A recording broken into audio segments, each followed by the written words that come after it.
السلام علیکم بچوں، امید کرتی ہوں کہ آپ سب خیریت سے ہوں گے۔ آج کا ہمارا عنوان الفاظ مترادف ہے۔ چلیے دیکھتے ہیں کہ الفاظ مترادف کیا ہوتے ہیں۔ بچوں، آپ مجھے یہ بتائیں کہ یہ کس چیز کی تصویر ہے؟ جی ہاں، یہ ایک درخت کی تصویر ہے۔ درخت کو اور کتنے ناموں سے پکارا جاتا ہے؟ کیا آپ مجھے بتا سکتے ہیں؟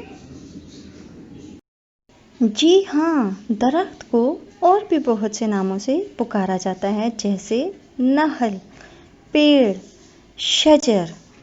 ایک ہی چیز کو بہت سے مختلف ناموں سے پکارا جاتا ہے۔ چلیے اب اگلی تصویر کو دیکھتے ہیں، وہ کس چیز کی تصویر ہے؟ جی بچوں، یہ ایک سورج کی تصویر ہے۔ اب آپ مجھے یہ بتائیں کہ سورج کو اور کن کن ناموں سے پکارا جاتا ہے؟ جی ہاں، سورج کو اور بہت سے ناموں سے پکارا جاتا ہے، جیسے شمس، آفتاب، مہر۔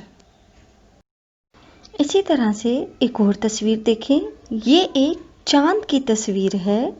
چاند کو بھی اور ناموں سے پکارا جاتا ہے، جیسے قمر، ہلال۔ ہم روزمرہ کی زندگی میں ایسے بہت سے الفاظ سنتے اور بولتے ہیں جو ایک سے زیادہ معنی کے ہوتے ہیں۔ جب دو الفاظ ایک ہی معنی کے ہوتے ہیں تو انہیں الفاظ مترادف کہتے ہیں۔ ایسے الفاظ بیٹا جو لکھنے میں مختلف ہوتے ہیں مگر معنی کے لحاظ سے ایک جیسے ہوتے ہوں، ان کو ہم الفاظ مترادف کہتے ہیں۔ مترادف الفاظ سے مراد ایسے الفاظ ہیں جن کے معنی تقریباً ایک ہوں۔ سمجھ آگے بیٹا؟ ایسے الفاظ جو لکھنے میں اور بناوٹ کے لحاظ سے مختلف ہوتے ہیں لیکن ان کے معنی ایک جیسے ہوں، ان کو ہم الفاظ مترادف کہتے ہیں۔ جی بیٹا، اب آپ کو الفاظ مترادف کا سمجھ آ گیا ہے کہ الفاظ مترادف وہ ہوتے ہیں جو معنی کے لحاظ سے ایک جیسے ہوتے ہوں۔ یہاں میں آپ کو بیٹا الفاظ مترادف کی چند مثالیں دکھاتی ہوں۔ جیسے ہمارے پاس لفظ ہے خواہش۔ خواہش کا مطلب ہوتا ہے آرزو یا کسی چیز کی تمنا کرنا۔ ہمارا اگلا لفظ ہے امیر۔ امیر کا مطلب ہے بیٹا دولت مند ہونا یا مالدار ہونا۔ اسی طرح سے ہمارا تیسرا لفظ ہے آس۔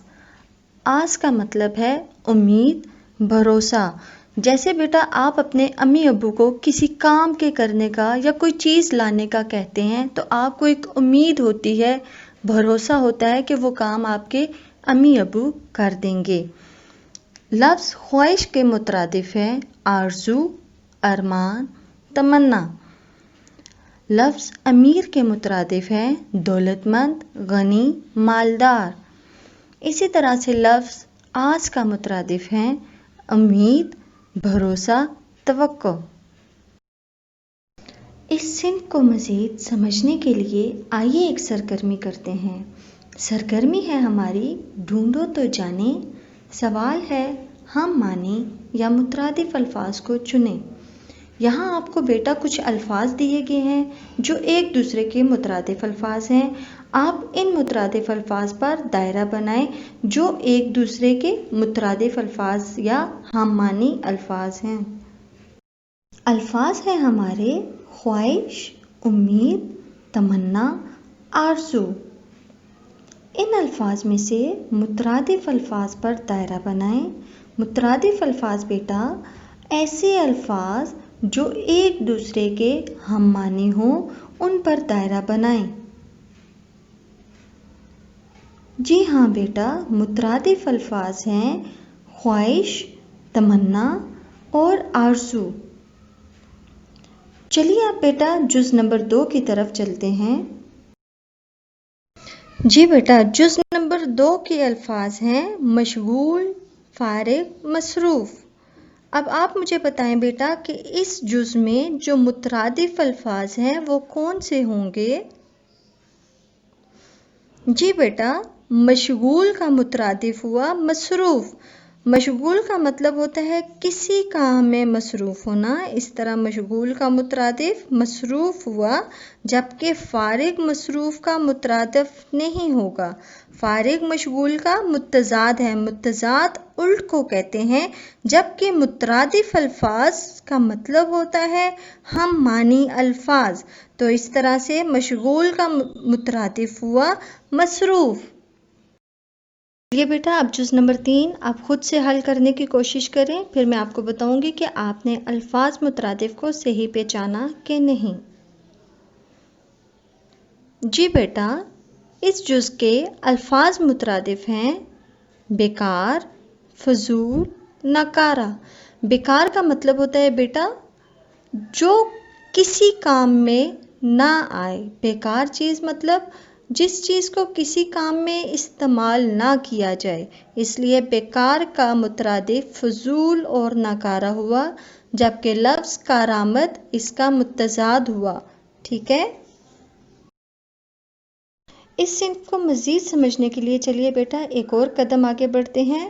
ہماری ایک اور سرگرمی ہے خط کشید الفاظ کے مترادف الفاظ لکھ کر جملہ دوبارہ تحریر کریں۔ سمجھ گئے بیٹا؟ جملہ ہم نے دوبارہ تحریر کرنا ہے۔ جملہ نمبر 1 ہے ہمارا، مخالف فوج کے سپاہی بڑے دلیر ہیں۔ جو خط کشید لفظ ہے وہ دلیر ہے۔ دلیر ایسے انسان کو کہتے ہیں جو نڈر ہو، جس کو کسی چیز کا خوف نہ ہو۔ جی بیٹا، دلیر کا مترادف کیا ہوگا؟ شاباش، دلیر کا مترادف بہادر ہوتا ہے۔ جب آپ جملہ دوبارہ تحریر کریں گے تو کچھ اس طرح سے کریں گے، مخالف فوج کے سپاہی بڑے بہادر ہیں۔ جملہ نمبر 2 ہے ہمارا، ہر طرف اجالا ہی اجالا ہے۔ جو خط کشید لفظ ہے وہ اجالا ہی اجالا ہے۔ اب آپ مجھے بتائیے بیٹا کہ اجالا ہی اجالا کا مترادف کیا ہوگا؟ شاباش بیٹا، اجالا ہی اجالا کا مترادف روشنی ہی روشنی ہوتا ہے۔ جب آپ جملہ دوبارہ تحریر کریں گے تو کچھ اس طرح سے کریں گے، ہر طرف روشنی ہی روشنی ہے۔ اجالا ہی اجالا کی جگہ روشنی ہی روشنی آپ لکھ دیں گے۔ جملہ نمبر 3 ہے ہمارا، آسمان پر کالے بادل چھائے ہوئے ہیں۔ جو خط کشید لفظ ہے وہ کالے ہیں۔ آپ نے اکثر اوقات بیٹا آسمان پر دیکھا ہوگا جب آندھی یا طوفان آتا ہے تو ہر طرف کالے بادل چھائے ہوتے ہیں۔ تو لفظ کالے کا مترادف کیا ہوگا بیٹا؟ شاباش، کالے کا مترادف سیاہ ہوتا ہے۔ جب آپ جملہ دوبارہ تحریر کریں گے تو ایسے کریں گے، آسمان پر سیاہ بادل چھائے ہوئے ہیں۔ کالے کی جگہ آپ نے لفظ سیاہ لکھ دینا ہے۔ ٹھیک ہے بیٹا؟ شاباش۔ امید کرتی ہوں کہ آپ سب کو الفاظ مترادف اچھے سے سمجھ آ چکے ہوں گے۔ انشاءاللہ اگلی ویڈیو میں ہم الفاظ مترادف پر مشتمل ایک ورک شیٹ کریں گے جو کہ ورک شیٹ نمبر 8 ہوگی۔ تب تک آپ گھر میں الفاظ مترادف کی پریکٹس کریں تاکہ ہم جب ورک شیٹ نمبر 8 حل کریں تو آپ کو کسی مشکل کا سامنا نہ کرنا پڑے اور آپ آسانی کے ساتھ ورک شیٹ نمبر 8 کو حل کر سکیں۔